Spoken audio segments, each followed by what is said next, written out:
उत्तर प्रदेश में आप अनुमान करिए 2012 से लेकर के 2017 के बीच में 900 से अधिक दंगे हुए थे। अनुमान कर लीजिए, कोई सिटी ऐसी नहीं थी जहां कर्फ्यू का दौर उस सिटी के अंदर न गुजरी हो। कोई उद्यमी, कोई चिकित्सक, कोई व्यापारी ऐसा नहीं रहा होगा जिसने गुंडा टैक्स न दिया हो इस दौर में। अराजकता चरम पर थी। यहां का युवा पलायन करता था। सरकार के पास कोई पॉलिसी नहीं थी। परिणाम क्या था? जब सुरक्षा नहीं होगी, जो पहले से उद्यम थे वह भी यहां से प्लान कर रहे थे। जैसे तैसे वे भागने के लिए मजबूर थे। यहां पे सब जुनेजा जी अपनी बात को कह रहे थे, ये उनकी अपनी पीड़ा थी, जहां उनका बचपन बीता। उस धरती को छोड़ना उनके लिए अत्यंत कठिन रहा होगा, लेकिन उनकी मजबूरी थी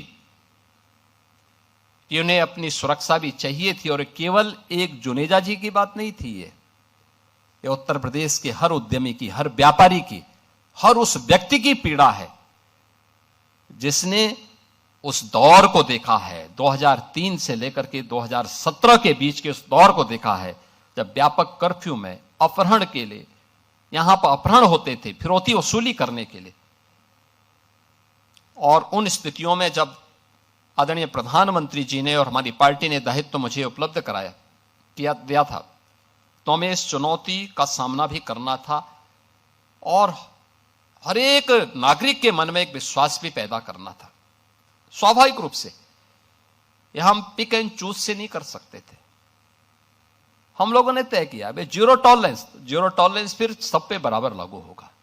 अगर अपना व्यक्ति भी गलत करेगा तो उसके लिए भी वही कानून लागू होगा जो एक माफिया और अपराधी के लिए लागू होगा। कोई अपना पराया नहीं होगा। और हम लोगों ने इस मामले में जब कार्रवाई प्रारंभ की,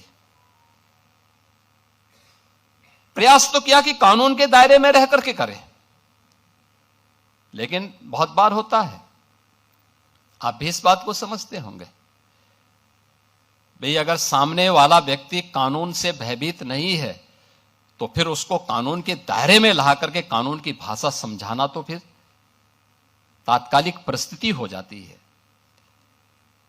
बहुत बार लोग टिप्पणी करते हैं कि पुलिस ने गोली क्यों मार दी। अगर पुलिस गोली ना मारी तो क्या पुलिस गोली खाए? ये दोनों काम एक साथ नहीं चल सकते।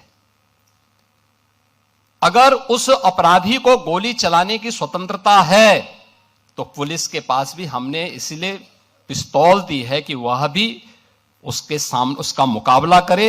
उसका प्रशिक्षण इसी बात को लेकर के हो रखा है और उसको जिस भाषा में समझे उस भाषा में उसको समझाने का काम करे। और उस भाषा में जब समझाया गया, आपने देखा होगा पिछले 9 वर्ष में बड़े बड़े पर्व और त्योहार हो रहे हैं, सारे सकुशल संपन्न हो रहे हैं।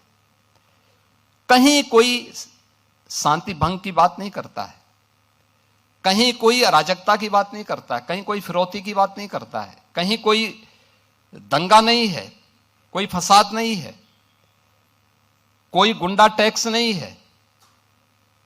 आज कहीं भी इस प्रकार की स्थिति नहीं है। और उत्तर प्रदेश निवेश के एक बेहतरीन गंतव्य के रूप में अपने आप को स्थापित किया है।